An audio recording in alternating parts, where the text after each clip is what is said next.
Hello viewers, welcome to Mukherjee study centre. আজকের বিষয় একদিন ছাড়া ছাড়া বৃষ্টি হচ্ছে। তাহলে একদিন ছাড়া ছাড়া এর ইংরেজি অর্থ কী হবে, বৃষ্টি হচ্ছে কী হবে? দেখুন, যেহেতু এখানে একদিন ছাড়া ছাড়া অর্থাৎ মাঝে একদিন গ্যাপ দিয়ে দিয়ে বৃষ্টি হচ্ছে, অর্থাৎ টানা বৃষ্টি হচ্ছে না। সুতরাং যেহেতু কাজটি অবিরতভাবে চলছে না, সুতরাং এখানে বৃষ্টি হচ্ছে অংশটি কিন্তু প্রেজেন্ট পারফেক্ট কন্টিনিউয়াস টেন্স দিয়ে তৈরি করা যাবে না।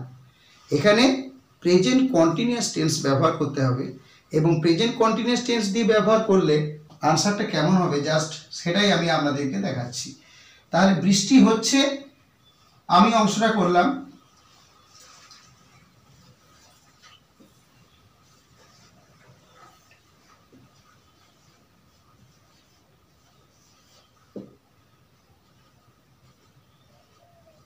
ইট ইজ রেইনিং, অর্থাৎ বৃষ্টি হচ্ছে। এরপর একদিন ছাড়া ছাড়া, এই একদিন ছাড়া ছাড়া অংশটিকে আমি বলতে পারি একদিন পর পর, একদিন ছাড়া ছাড়া, একদিন অন্তর অন্তর বৃষ্টি হচ্ছে। তাহলে একদিন ছাড়া ছাড়া এর অর্থ, একদিন ছাড়া ছাড়া এর অর্থ নিশ্চয়ই একদিন বৃষ্টি হচ্ছে, তার মাঝে একটা গ্যাপ থাকছে, তার পরের দিন অর্থাৎ দুদিনের দিনে আবার বৃষ্টি হচ্ছে। তার মানে এই ক্ষেত্রে বাক্যটা দেখুন কিভাবে করব। প্রথমে আমি এভরি লিখব, এভরি এভরি লিখলাম, এরপর ড্যাশ, তারপর দিলাম ডে। তাহলে দেখুন এখানে কি লেখা আছে, একদিন ছাড়া ছাড়া। তাহলে একদিন ছাড়া ছাড়া মানে দুদিনের দিনে। সুতরাং এখানে আমি কি লিখব, এভরি। দেখুন এখানে কি লিখব, এভরি সেকেন্ড ডে। একদিন ছাড়া মানে দুদিনের দিনে, তাহলে এভরি সেকেন্ড ডে। এরপর ধরুন বললাম দুদিন ছাড়া ছাড়া, তাহলে দুদিন ছাড়া মানে কি, 3 দিনের দিনে, তাহলে লিখবো এভরি থার্ড ডে।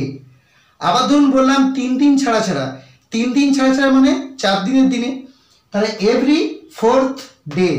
আবার ধরুন বললাম 4 দিন ছাড়া ছাড়া, তাহলে 4 দিন ছাড়া ছাড়া মানে কি, 5 দিনের দিনে, তাহলে এভরি ফিফথ ডে। আবার ধরুন বললাম 5 দিন ছাড়া ছাড়া, তার মানে 6 দিনের দিনে, তাহলে এভরি সিক্সথ ডে। আবার ধরুন বললাম 6 দিন ছাড়া ছাড়া মানে 7 দিনের দিনে, তাহলে এভরি সেভেন্থ ডে। আবার বললাম 8 দিন ছাড়া ছাড়া, 7 দিন ছাড়া ছাড়া অর্থাৎ 8 দিনের দিনে, অর্থাৎ এভরি এইথ ডে।